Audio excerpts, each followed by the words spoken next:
The sound of cicadas penetrated through the diner windows, their high-pitched chorus filling every corner of the restaurant with an inescapable wall of noise. UFO mugs, chipped and grinning, lined the shelves like a monument to tourist kitsch.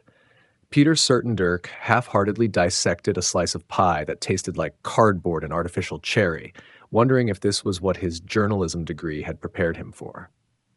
He looked up as Luann Masters slid into the booth opposite him. Her apron, slightly stained with coffee and what might have been ketchup, had a small, hand-stitched alien peeking from its pocket, a charming, if unsettling touch that suggested either a sense of humor or complete delusion. Without a word, she dropped a thick manila envelope beside his plate. "They owe me, Mr. Dirk," Luann said, her voice flat and devoid of theatrics. "And my boy, they owe us big time." Peter opened the envelope with the resigned air of someone who'd interviewed Bigfoot hunters and cattle mutilation experts for 3 years running.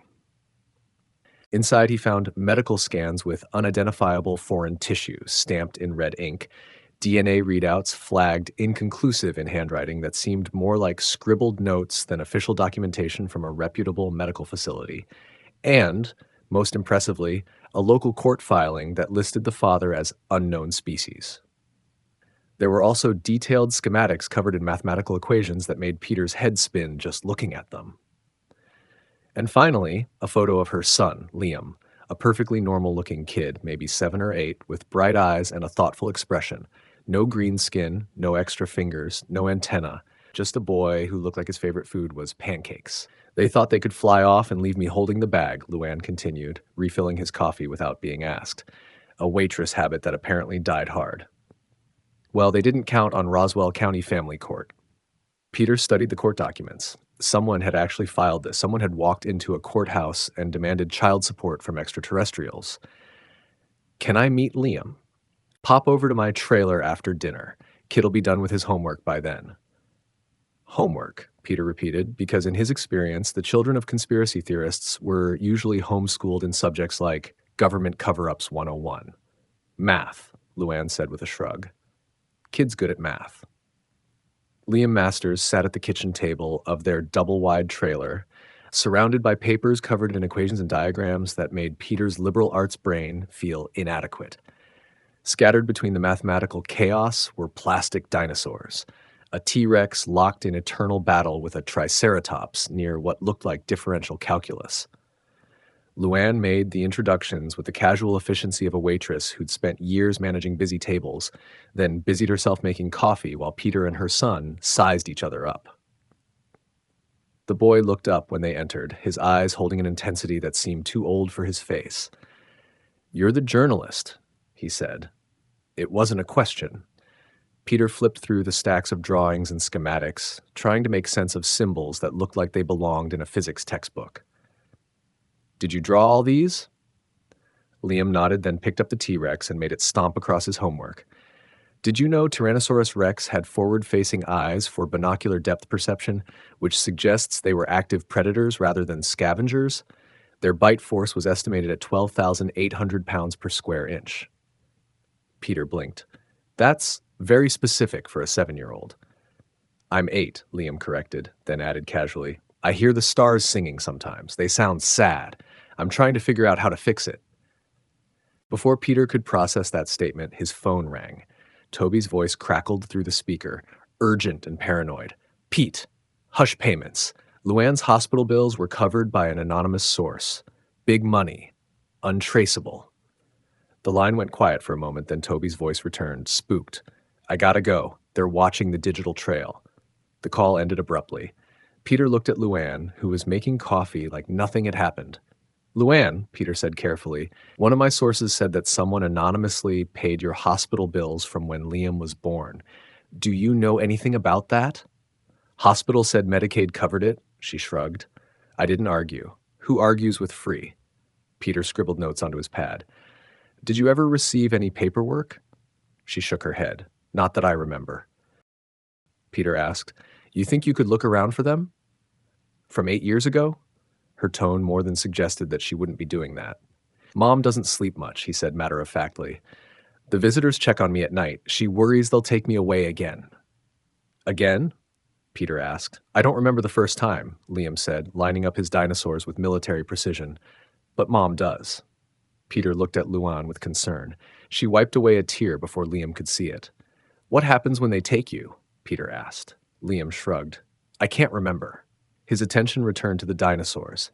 Liam, unnervingly calm for a kid who just revealed he'd been abducted by UFOs, wished Peter luck with his story as he prepared to leave. At the courthouse the next morning, Peter found the clerk who'd processed Luann's filing. She was a tired-looking woman with reading glasses hanging from a beaded chain. Oh, I remember that one, she chuckled. Filed it herself. Judge laughed her clean out of the courtroom. Poor thing looked so determined, too.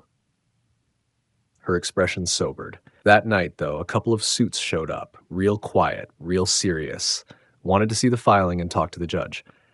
Government? Didn't say. But they had that look, like they were used to getting what they wanted.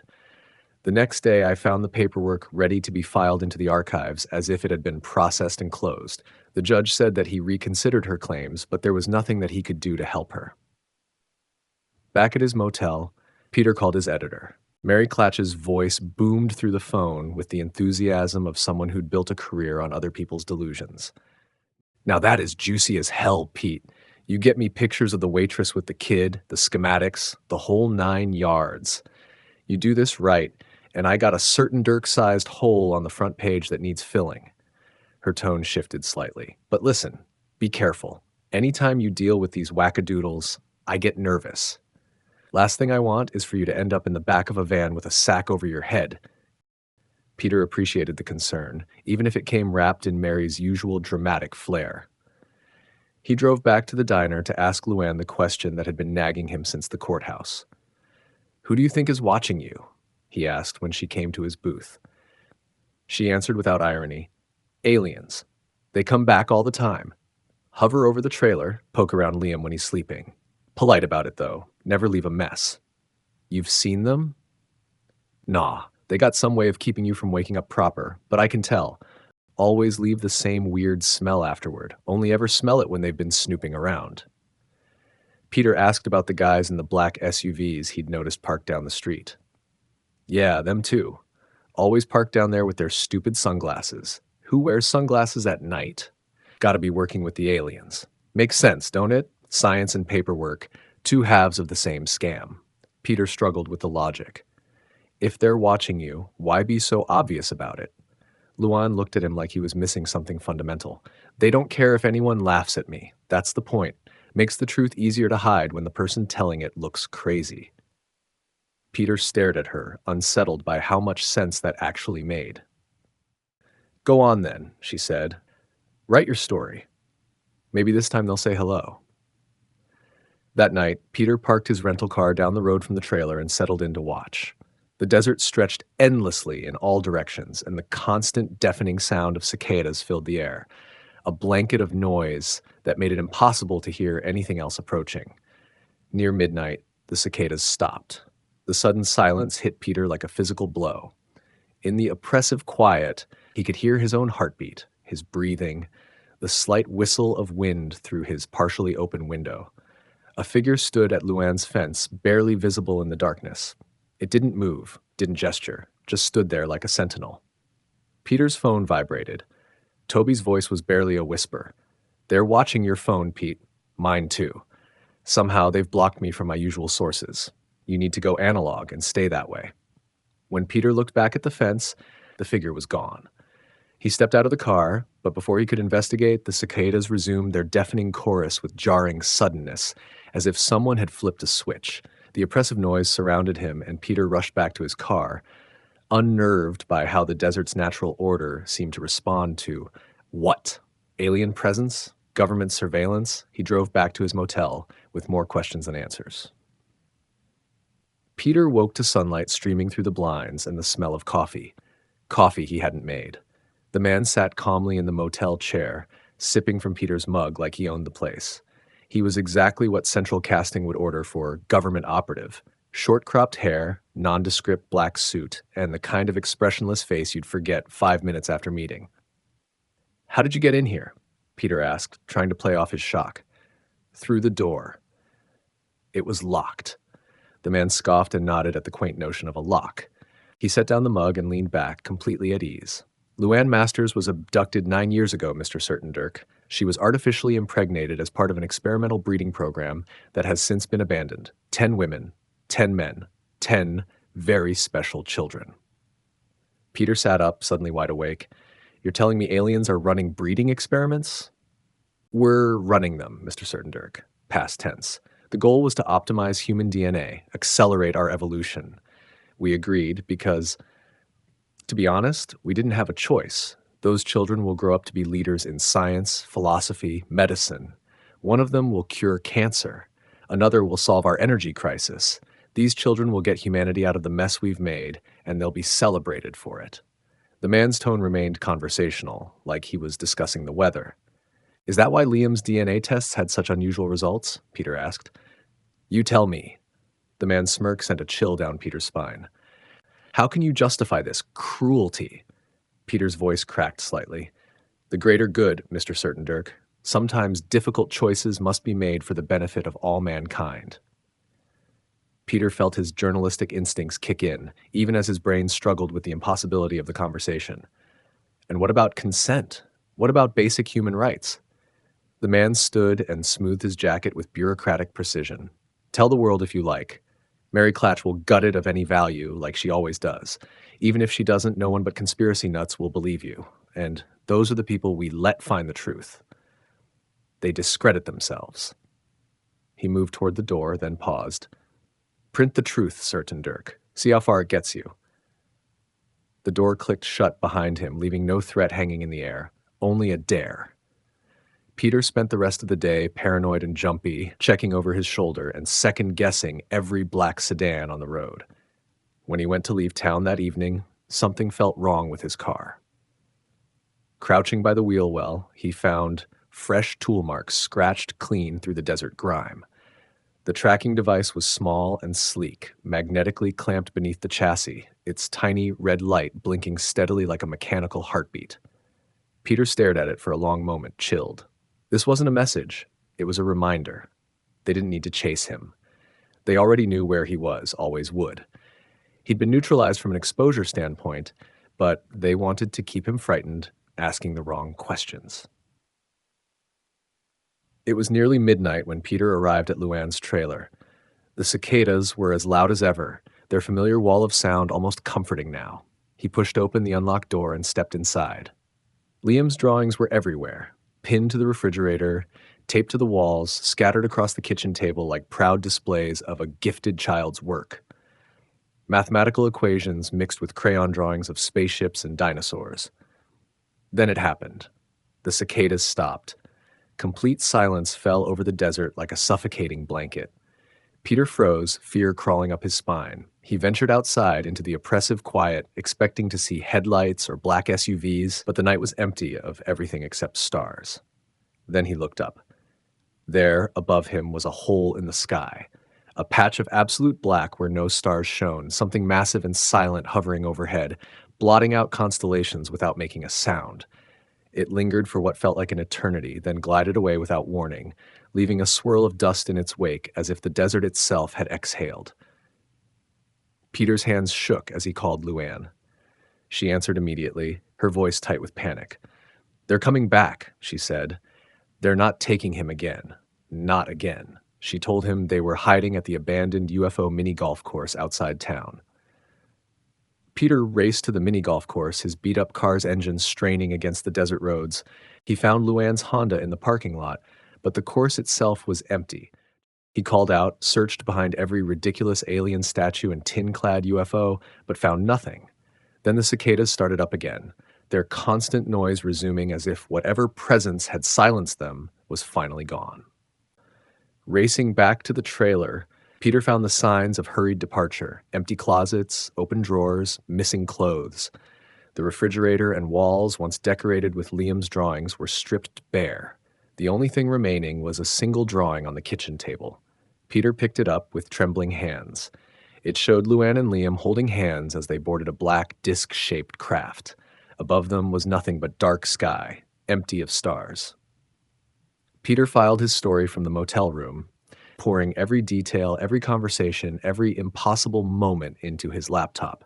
He sent it to Mary Clatch with a note explaining that this was the most important story he'd ever written. Her response came back within hours, and Peter watched his careful investigation transform into sensational garbage. Roswell waitress pregnant with E.T.'s love child. When he called to protest, Mary's voice was cheerful and dismissive.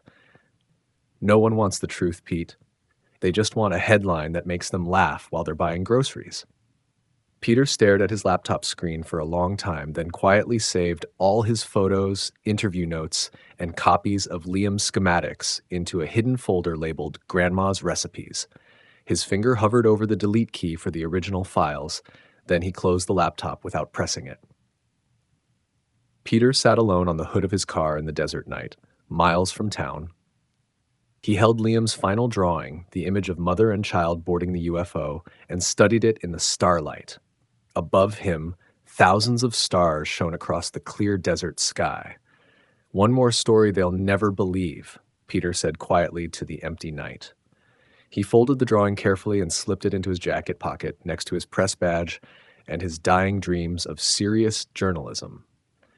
Tomorrow he'd drive back to the city, back to his cubicle at the Stranger Times, back to chasing down reports of Elvis sightings and haunted laundromats. But tonight, he sat under the stars and listened to the silence, wondering if somewhere out there, an 8-year-old boy was still trying to figure out how to make them less sad. The antique Ouija board sat centered on Maya's coffee table like a theatrical prop, its weathered wood and faded letters catching the flicker of vanilla-scented candles. 3 laptops glowed in the dim living room, their screens displaying a number that made Maya's pulse quicken. 260 live listeners, their biggest audience yet. "Welcome back to Ghosts in the Static," Maya purred into her microphone, her voice carrying that practiced blend of warmth and mystery that had slowly built their following. "Tonight, we're doing something different." Jake Martinez adjusted his headphones, the plastic warm against his ears, and glanced at the chat scrolling frantically across his screen. Comments cascaded in a blur of excitement and skepticism. He'd been the voice of reason for 7 episodes of their Pine Hollow investigation, the researcher who fact-checked every claim, the skeptic who kept Maya's enthusiasm grounded in reality. Tonight felt different, dangerous. With us, as always, is Jake, our resident skeptic and research guru, and Quinn Booker, our sound engineer who makes us sound better than we actually are. Quinn managed a nervous laugh from behind his laptop, fingers twitching over the audio controls. At 19, he was the youngest of the trio, hired more for his technical skills than his comfort with the supernatural.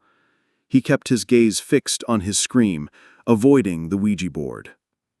"So here's the deal," Maya said, leaning forward conspiratorially. "We've covered the Pine Hollow murders for 7 episodes now. 6 teenagers, killed a decade ago. No arrests, no justice. Tonight, we're going to try something our listeners have been requesting." The chat exploded with predictions and excitement, a torrent of emojis in capital letters. "We're going to attempt contact," Maya announced. "Direct communication with the victims themselves." Jake shifted uncomfortably, the leather of his armchair creaking. "Maya, I want to remind our listeners that this is, well, it's entertainment. We're not professional mediums or paranormal investigators. This is just 3 friends with a Ouija board and a lot of questions," Maya said smoothly. "But you never know what might happen when you go live." Her eyes, bright with an almost feverish anticipation, flickered to the rising viewer count. She placed her fingertips on the heart-shaped planchette, its plastic surface cool and strangely slick against her skin. Jake reluctantly followed suit, his skepticism evident in every rigid line of his posture, his fingers barely grazing the edges. Quinn remained behind his laptop, monitoring audio levels and chat moderation, his shoulders hunched. "If any spirit is here with us tonight," Maya began, her voice dropping to a whisper that seemed to pull the air from the room, "please make yourself known." The planchette remained motionless for long seconds. The vanilla scent of the candles seemed to thicken, suddenly cloying. The chat grew impatient, filled with comments ranging from fake to give it time to something's happening. Nothing happened. The silence stretched, heavy and expectant. A full minute crawled by. Maya glanced at Quinn, a flicker of impatience in her eyes. "I think we need more people touching the board. Get your hands in here, big boy." Quinn hesitated, his fingers still twitching over his keyboard. "Maya, I'm supposed to be monitoring the levels are fine," she interrupted, her voice firm. "Come on, 3 sets of hands. Maybe that's what we need." Reluctantly, Quinn pushed away from his laptop, the chair scraping against the hardwood floor. He approached the table slowly, his gaze fixed on the board as if it might bite. With a visible gulp, he placed his fingertips on the planchette alongside Maya and Jake. A wave of inexorable cold seemed to emanate from the wood, prickling his skin. "Okay," Maya said, her voice returning to that mysterious whisper. "If anyone is here with us tonight, please make yourself known." This time, slowly, the planchette began to move. It glided, not pushed, with an unsettling smoothness. R-E-D. "Red," Jake read out loud, his voice flat, his brow furrowed in concentration. "Okay, so we have red. That could mean anything." Maya's eyes sparkled with excitement, ignoring his caution. "What's red? Can you tell us more?" The planchette moved again, more fluidly now, picking up speed. C-O-L-D. "Red and cold," Quinn muttered, a small shiver tracing down his spine. That's descriptive." The chat was exploding, a frantic, unreadable scroll of suggestions and theories. Someone had started a poll about what red cold might mean. Others were already crafting elaborate interpretations about blood and winter and death. "Let's try a more specific question," Maya suggested, her voice barely concealing her elation. "Were you one of the 6 victims from Pine Hollow?" The planchette drifted to yes, without hesitation. Jake's eyebrows rose slightly, a flicker of genuine surprise in his eyes. "Interesting. Maya, I'm not pushing it," she interrupted, her gaze fixed on the planchette. "Are you?" He shook his head, but his expression remained a careful blend of skepticism and dawning unease. "What's your name?" Maya asked, leaning closer, her breath held. The planchette moved in careful, deliberate motions. T-F. Jake's laptop chimed, a soft ding of an incoming message. He glanced at it briefly, then back at the board, his face tightening. Tim Fletcher was one of the victims. He was 16. "Tim," said Maya softly, almost reverently, "we're trying to find out what happened to you and your friends. Can you help us?" The response came quickly, almost eagerly, the planchette seeming to pull them with it. H-E-L-P. Quinn rubbed his forearms, feeling a distinct chill that had nothing to do with the air conditioning. "Did anyone else feel that? Like a cold draft just swept through the room?" Maya ignored the interruption, her focus solely on the board. "Help us how, Tim? What do you want us to know?" "Do you need help?" Jake asked, his skepticism battled with a new, unwelcome note in his voice. Fear, maybe, or a terrifying curiosity. Maya looked expectantly, silently urging him on. The chat was going wild, viewers urging Jake to ask questions, to dig deeper, to find out what the spirit wanted. Jake hesitated, a long, drawn-out moment of internal debate. Then he spoke carefully, his voice strained. "Tim, if you're really here, where were you killed?" The planchette moved so quickly that Maya's fingers nearly slipped off. Y-A-R-D. Quinn's laptop chimed with a notification. He glanced at it, then at Jake, his eyes wide with a sudden, dawning horror. "Holy shit," he whispered. "What?" Maya asked, her head snapping towards him. Someone in the chat just reminded everyone that Tim Fletcher's body was found in the old rail yard on the east side of town. Jake's fingers were trembling perceptibly on the planchette, no longer just skepticism, but a genuine dread in his eyes. "Maya, I think we should—" "No," she said firmly, her voice sharp with excitement. "This is it. This is what we've been waiting for. Our listeners are loving this." She glanced at her own screen. She was right. The chat had exploded, comments flying by too fast to read. Their viewer count was climbing. 280, 300, 350. "Tim," Maya continued, her voice resonating with a newfound authority. "Who did this to you? Who killed you and your friends?"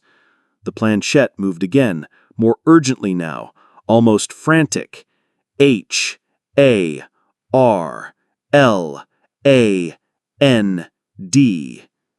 Quinn's intake of breath was audible through his microphone, a sharp gasp. "Mr. Harland? Are you serious?" "Who's Mr. Harland?" Maya asked, her eyes already alight with the chase. "The only Harland I know is my high school science teacher," Quinn said, his voice barely above a whisper. "He still teaches at Pine Hollow High School, but he's just a teacher. He's nobody." The chat had latched onto the name like a pack of hunting dogs. Comments were flying. "Robert Harland taught my sister. Weird dude. Harland lived next to the woods where that kid disappeared. I remember him. He used to burn junk behind his house all the time. He taught all the victims' siblings. I went to school there." Maya's eyes were blazing with excitement, the hunger for a breakthrough overriding all caution. "This is incredible. We're getting crowdsourced information in real time." Jake found something on his laptop, his face draining of color. "Maya, look at this. There's a small news article from right after the murders. Robert Harland was interviewed as a concerned teacher who knew the victims. He expressed grief and shock, said they were good kids." "That doesn't make him a killer," Quinn protested, a desperate plea in his voice. "But it puts him in the story," Maya said, dismissing his fear. "Tim, what else can you tell us about Mr. Harland?" The planchette moved again, more urgently than before, almost frantic now. S-H-E-D. Then P-H-O-T-O-S.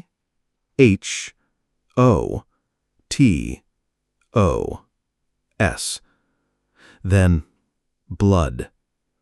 The chat went absolutely wild, a chaotic wave of exclamation marks and panicked questions. Someone had found an old forum post about Harland being fined for trespassing on abandoned property. Another viewer claimed to have babysat for him years ago, saying he kept his garden shed locked tight and never let anyone inside. Jake's phone buzzed with a text message. He glanced at it, and his face drained of color. His eyes, wide with a sudden bone-deep terror, met Maya's. "Maya, look at this," he said quietly, his voice barely a breath. "Maya, we need to stop." "What? Why?" She felt a flicker of annoyance, unable to tear her gaze from the board. He held up his phone, his hand trembling. The message was from an unknown number. "Stop talking. He's still out there. He knows you." Maya read it and laughed, but the sound was thin, strained, and quickly swallowed by the rising tide of fear in the room. "Someone's just trying to scare us. We're onto something here." Her eyes darted to the viewer count again, now nearing 400. This is dangerous, Jake insisted, his voice tight, with stress, practically a plea. We're accusing someone of murder on a live broadcast. We could get sued. We could get arrested. Or worse. We're not accusing anyone, Maya replied, her voice losing its smooth edge, growing sharp with defensiveness. We're just reporting what the board is telling us. Quinn's laptop chimed again, a harsh, almost triumphant sound. Guys, someone just posted a link to a real estate record. Harlan's house is less than a mile from where 3 of the bodies were found. The planchette moved again, without anyone asking a question. It sped across the board, frantically. R. U. N. Then again. R. U. N. And again. R. U. N. Quinn stood up abruptly, nearly knocking over his laptop. His breath hitched. I want to end the stream. This is getting too weird, too real. Maya looked at the viewer count, 427 and climbing. A wild, desperate thrill shot through her. Are you kidding me? This is the biggest audience we've ever had. We're about to break the case wide open. Maya, Jake said, his voice tight with stress, practically a plea. I just got another text. He held up his phone, his hand shaking visibly. The message read, Last chance. Shut up. Or he shuts you up. The candles flickered violently then, as if struck by an invisible fist, casting dancing, monstrous shadows across the walls. Quinn jumped backward, a choked gasp escaping his lips, nearly overturning his laptop. Did you feel that? Quinn whispered, his eyes wide and unblinking. The temperature just dropped. Maya ignored them, her gaze glued to the board, a desperate need for answers overriding everything. Tim, are you trying to warn us? Is Harlan dangerous? The planchette moved to yes, immediately, forcefully. All 3 of them froze, their eyes locked at each other. This isn't real. We're just spooking ourselves. But her voice was a thin, reedy squeak, utterly devoid of conviction. Jake was already gathering his equipment, his movements sharp, almost frantic. We're done. We're tutting the stream right now. No, Maya protested, her voice rising in a desperate plea. We can't stop now. We're so close. Quinn's face was pale and clammy. I'm out. I'm going to Jake's place. Maya, you should come with us. Jake looked at his phone. The viewer count was still climbing, but the chat had turned darker. A flood of desperate warnings, comments about calling the police, about being careful, about the danger of naming names. Maya, he said firmly, his voice laced with unshakable resolve, we're ending this, now. He reached for his microphone, his hand steady despite the fear in his eyes. Folks, we're going to have to cut tonight's stream short. We've got some technical difficulties, but we'll be back next week with a regular episode, and we'll be taking everything we've learned tonight to the proper authorities. Thank you for listening to Ghosts in the Static, Quinn added quickly, his voice high and strained. Remember to like and subscribe, and stay safe out there. Maya reluctantly leaned toward her microphone, her eyes still on the now silent Ouija board. This is Maya Torres, signing off. Episode 8, out. Quinn cut the stream. The sudden silence was deafening, pressing down on them, amplifying the frantic thumping of their hearts. Jake and Quinn packed their equipment quickly, their movements sharp with nervous energy. The candles continued to flicker, casting dancing, elongated shadows across the walls, turning familiar furniture into monstrous shapes. Maya said, I'm staying here. I need to think about what just happened. Maya, that's not safe, Jake protested, his hand on her arm, trying to pull her up. It's my house, she replied, shrugging off his hand. Besides, someone needs to clean up. You two go ahead. I'll lock the doors. I'll be fine. Jake hesitated, his gaze sweeping the room, then shouldered his equipment bag. Call us if anything weird happens. Anything at all. Don't hesitate. I will. Her words were a dismissal. Quinn was already at the door, laptop clutched against his chest like a shield. Maya, please just come with us. I'm fine, she insisted, turning back to the Ouija board. Go. I'll see you both tomorrow. They left reluctantly, their footsteps echoing unnervingly in the quiet neighborhood. Maya locked the door behind them, the click of the deadbolt disturbingly loud in the sudden silence. She returned to the living room, the flickering candlelight the only illumination. The Ouija board sat on the coffee table, its planchette resting innocently on the center of the board. The candles had burned lower, pools of wax forming around their bases, creating their own small, shimmering reflections.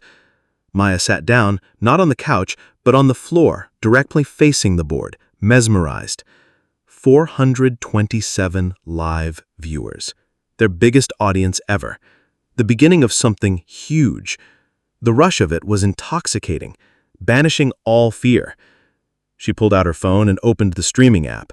Comments were still pouring in from viewers who had watched the broadcast, screenshots of the board's messages, links to articles about Robert Harland, wild theories and speculation already snowballing into a viral sensation.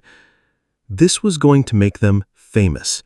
Her phone buzzed with a notification, a new follower, then another, and another, each buzz a validation, a promise of notoriety.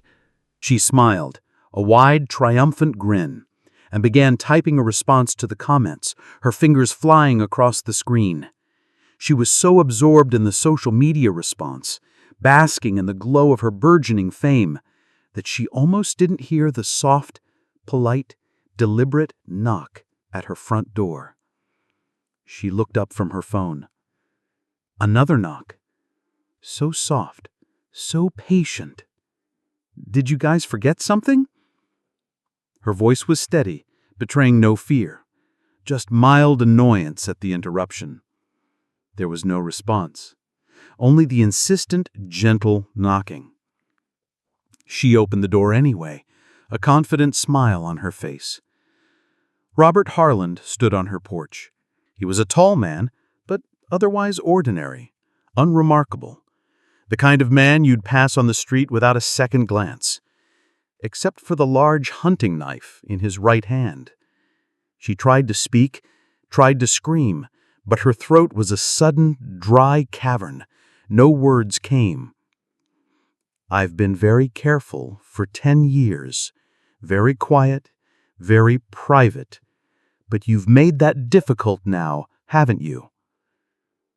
Harland smiled thinly, a chilling, joyless stretching of his lips, and stepped across the threshold, into the flickering candlelight.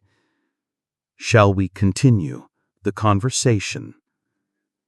The door swung shut behind him with a soft final click, plunging the entryway into shadow, leaving only the dim, amber glow of the candles. I was 16 when I started working the night shift at Nick's Diner on Route 9. This was back in '83, when gas was still under 50 cents, and MTV was the hot new thing that everyone was going crazy for. Nick hired me because I was the only kid in Millfield who'd take the graveyard shift, midnight to 8, serving coffee to truckers and the occasional drunk trying to sober up before heading home. The diner sat at the edge of town where the streetlights gave up and the pine woods began. During the day, it was nothing special, just another roadside stop with cracked vinyl booths and a grill that had seen better decades. But at night, with only the neon sign buzzing in the darkness and the highway stretching empty in both directions, it felt like the last outpost before the world ended. Nick was a good man, thick around the middle with arms like ham hocks from 30 years of flipping burgers. He'd worked every job in that place before buying it from the previous owner, and he knew every trick to keep the old equipment running. His wife Elizabeth had died the year before, cancer, and I think he hired me partly because he couldn't bear to be alone in that place all night with his memories. "There's rules," he told me on my first night, counting out the till while I wiped down tables. "Lock the doors at 2 if business is slow. Keep the coffee fresh. Don't let anyone sleep in the booths more than an hour." He paused, looking out the back window toward the dumpster and the tree line beyond. "And don't feed the stray dog, no matter what." I asked him why, but he just shook his head and gathered up his coat. "Some things you don't mess with, son. That's one of them." The dog showed up my third night on the job. I was taking out the trash around 3 in the morning when I heard scratching near the dumpster. When I shone my flashlight over, I saw it. A German Shepherd mix, maybe, though it was hard to tell in the poor light. Its fur was matted and dark, and it was thin as a rail. The thing that struck me most was how still it stood. Most strays would run when you spotted them, but this one just watched me with yellow eyes that seemed to catch the light wrong. I went back inside and forgot about it until the next night, when I heard the scratching again. This time, I brought a leftover hamburger patty from the grill. The dog was in the same spot, standing perfectly motionless beside the dumpster. When I tossed the meat toward it, the dog didn't move for a long moment. Then it stepped forward, and I swear I didn't see it actually eat the burger, just leaned down, and when it raised its head, the meat was gone. Over the next few weeks, feeding the dog became part of my routine. I'd save scraps from plates that came back to the kitchen, stuff that would just go in the trash anyway. Nick never said anything, though I caught him looking out the back window sometimes with a worried expression. The dog was always there, always in the exact same spot, always perfectly still until I appeared with food. I started thinking of it as my dog, though it never let me get close. I named it Shadow because of how dark its fur was and how it seemed to blend into the night. Sometimes I'd try to coax it closer with extra treats, but it never moved from its spot by the dumpster, just stood there watching me with those yellow eyes. It was late October when things started feeling different. The nights were getting colder and business was slow even for the graveyard shift. I'd sometimes go hours without seeing a customer. That's when I began to notice that Shadow was getting bigger. At first, I thought it was just the food filling him out, putting some meat on his bones. But it was more than that. The dog looked taller somehow, and its proportions seemed off.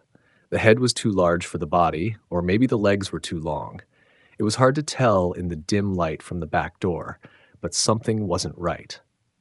I mentioned it to Nick one morning when he came in to relieve me. "That stray's looking healthier," I said, trying to sound casual. Nick stopped counting the register and looked at me hard. "You been feeding it?" I couldn't lie to him. Just scraps that would go to waste anyway.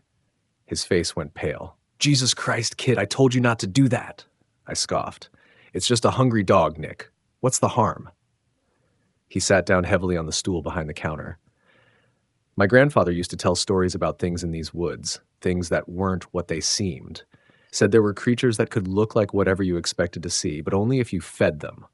Only if you gave them a reason to stick around. I laughed, but it came out hollow. "Come on, Nick. It's 1983, not 1883. He wasn't amused. "You think I'm some superstitious old fool?"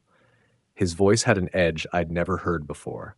"I've been in this town my whole life. I've seen things that would make your hair turn white, and I'm telling you, stop feeding that dog." But I couldn't. Shadow was out there every night, waiting for me. Sometimes when I looked out the back window during quiet stretches, I'd see those yellow eyes reflecting the kitchen light. He never moved during my shift, just stood guard by the dumpster until I came out with food.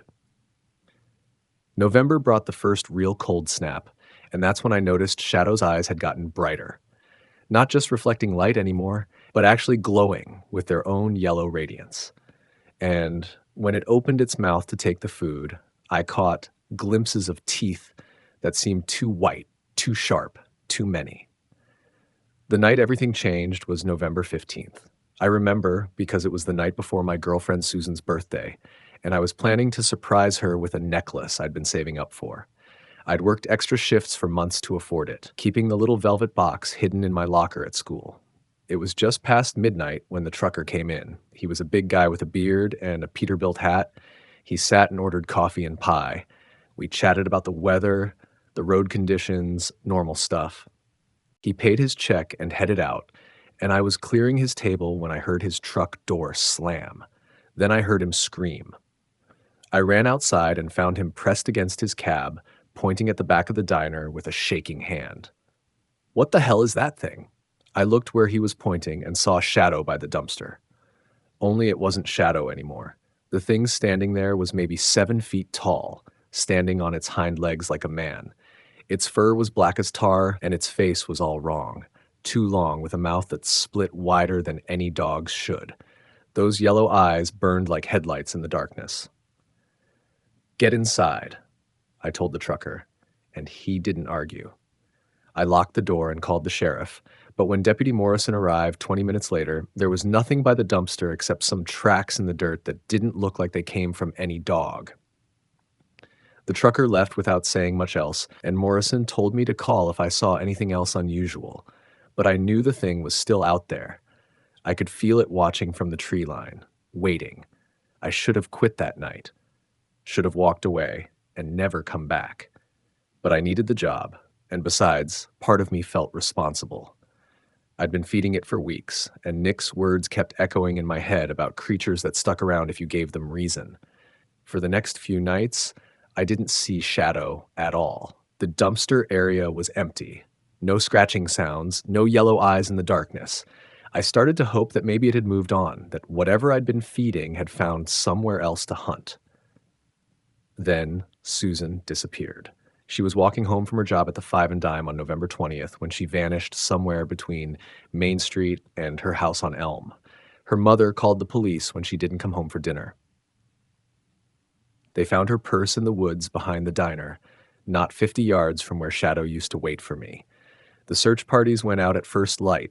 Half the town turned up to help, combing through the pine woods with flashlights and calling her name. I joined them, of course, but I thought for sure they wouldn't find her. Not alive, anyway. They did find her, though. 3 days later, she came walking out of the woods like nothing had happened.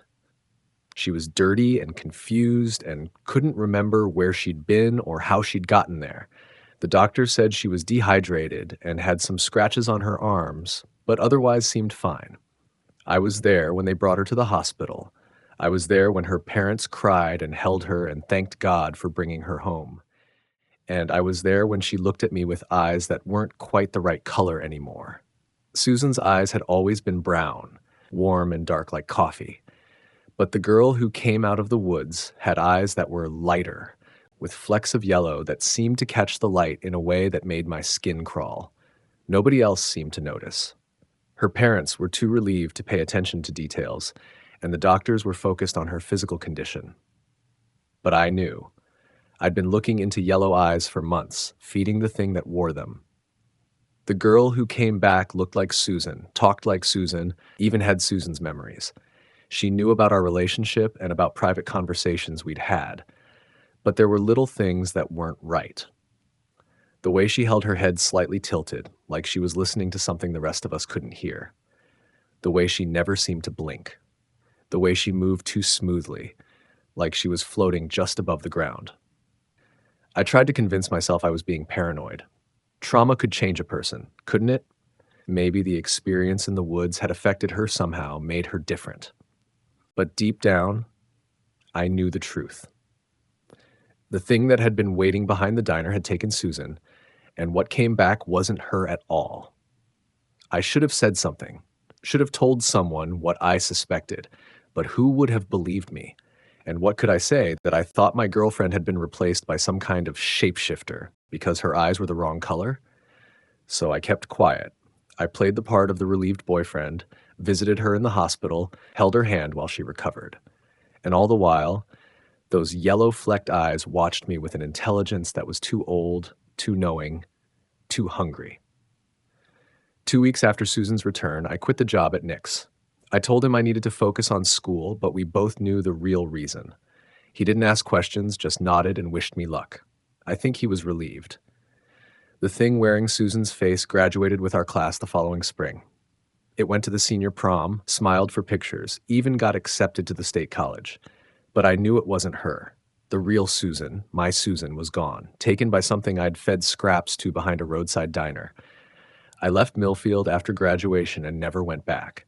Joined the Army, served 2 tours overseas, came home to a different world. I built a life in Chicago, got married to a wonderful woman, had kids, but I never forgot about Susan, or the thing that took her place. Last month, I got a call from my old high school. They were putting together a memorial website for deceased classmates, and they'd found my contact information. The woman on the phone was very apologetic. "I'm sorry to have to tell you this," she said, "but Susan passed away last week. Car accident on Route 9 right outside of town. I know you two were close in school." I thanked her for calling and hung up. Then I sat in my kitchen for a long time, thinking about yellow eyes and the thing that had pretended to be human for decades. The funeral was small. I flew back to Millfield and sat in the back of the church, watching as they lowered a casket into the ground beside the headstone that marked Susan's parents' grave. Most of our old classmates were there. They spoke about how Susan had never seemed to age, how she'd looked exactly the same for decades.